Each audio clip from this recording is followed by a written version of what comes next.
So in Australia, is it cheaper to rent or own your own home?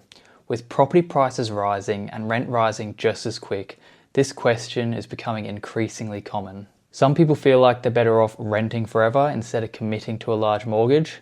Others swear that rent money is dead money. And this has also caused a rising popularity of rentvesting, but more on that later. Before we get into it, my name is Nick. I'm a mortgage broker with Kingfisher Finance Group, and I work with a lot of people that are asking this exact question.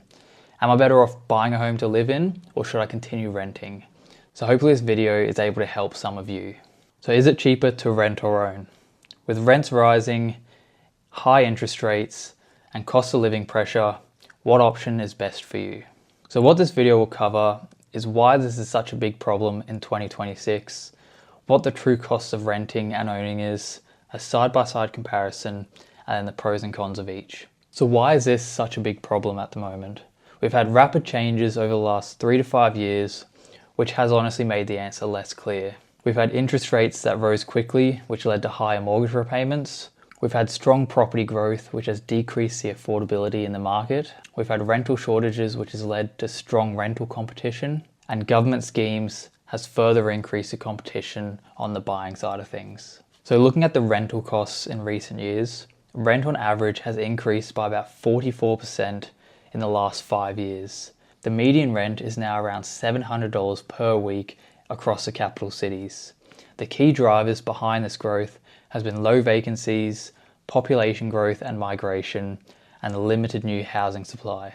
Comparing that to how houses have performed over the last few years, we've had a very similar increase in dwelling value over the last 5 years of 46%. The median dwelling value is now around $912,000. And when we're looking at just the capital cities, it's about $1 million. And again, the key drivers behind this are population growth and migration, limited new housing supply, and the first home buyer schemes. So to properly answer the question of, are you better renting or owning the home, we need to look at the cost of each.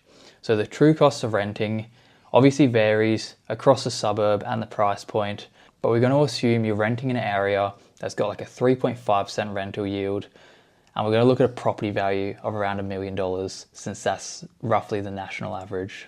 So if you're looking at $1 million property at a 3.5% rental yield, this is going to be $670 per week. And that's about $35,000 per year. Plus you're going to have to factor in the standard ongoing rental costs, and this can be estimated at $3,000 to $5,000 per year on top of that standard rent.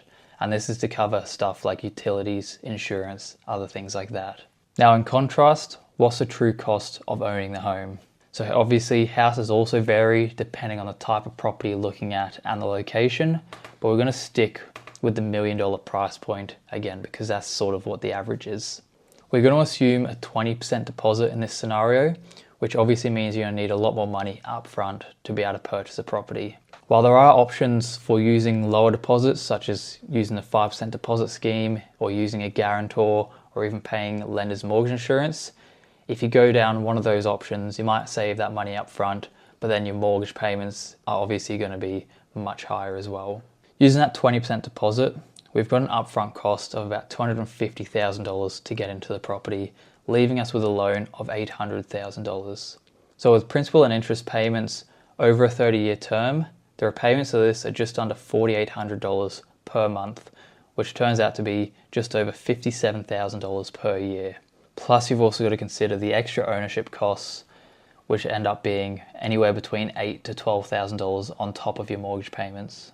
So looking at this side by side, at face value, renting looks like the far cheaper option.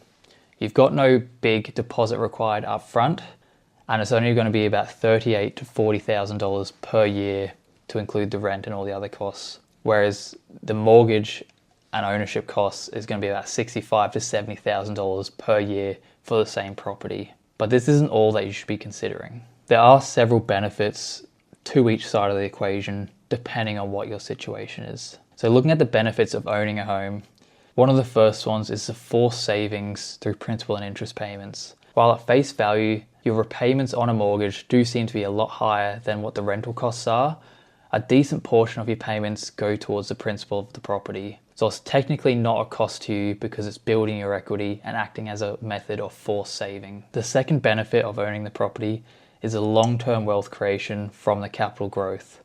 Because you've owned the property, you're going to reap the benefits of the growth in the property market. This capital growth creates equity that you can use to do renovations, purchase an investment property, or more. As well as this, inflation works for you, not against you. When you own a property, the inflation is making the value of your property go up and making the value of your debt decrease. Whereas when you're renting a property, inflation means your rental expense is going to be going up. Another major one, which is the reason a lot of people buy the home, is the stability and control. You don't have to worry about your lease ending, and you're free to renovate or upgrade the property however and whenever you like. And one big one that's probably not spoken about enough is getting no capital gains tax when you sell. If you own the property for 10, 20, 30 years, the property doubles, triples, quadruples in price, then you sell it, you pay no tax on the profits, meaning you keep it all in your pocket. Now let's look at the benefits of the renting.